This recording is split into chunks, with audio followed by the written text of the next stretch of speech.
15 अक्टूबर 1931 को धनुषकोडी गांव, रामेश्वरम, तमिलनाडु में एक मध्यम वर्ग मुस्लिम अंसार परिवार में इनका जन्म हुआ। 7. इनके पिता जैनुलाब्दीन न तो ज्यादा पढ़े लिखे थे, न ही पैसे वाले थे। 8. इनके पिता मछुआरों को नाव किराए पर दिया करते थे। अब्दुल कलाम संयुक्त परिवार में रहते थे। परिवार की सदस्य संख्या का अनुमान इस बात से लगाया जा सकता है कि यह स्वयं 5 भाई एवं 5 बहन थे और घर में 3 परिवार रहा करते थे। 5.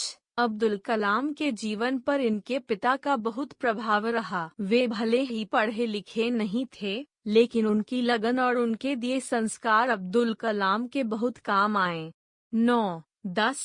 5 वर्ष की अवस्था में रामेश्वरम की पंचायत के प्राथमिक विद्यालय में उनका दीक्षा संस्कार हुआ था। उनके शिक्षक यादुराई सोलोमन ने उनसे कहा था कि जीवन में सफलता तथा अनुकूल परिणाम प्राप्त करने के लिए तीव्र इच्छा, आस्था, अपेक्षा इन 3 शक्तियों को भली भांति समझ लेना और उन पर प्रभुत्व स्थापित करना चाहिए। 5वीं कक्षा में पढ़ते समय उनके अध्यापक उन्हें पक्षी के उड़ने के तरीके की जानकारी दे रहे थे, लेकिन जब छात्रों को समझ नहीं आया तो अध्यापक उनको समुद्र तट ले गए, जहां उड़ते हुए पक्षियों को दिखाकर अच्छे से समझाया। इन्हीं पक्षियों को देखकर कलाम ने तय कर लिया कि उनको भविष्य में विमान विज्ञान में ही जाना है।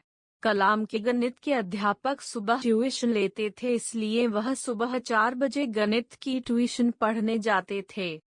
अब्दुल कलाम ने अपनी आरंभिक शिक्षा जारी रखने के लिए अखबार वितरित करने का कार्य भी किया था। 8. कलाम ने 1950 में मद्रास इंस्टीट्यूट ऑफ टेक्नोलॉजी से अंतरिक्ष विज्ञान में स्नातक की उपाधि प्राप्त की है।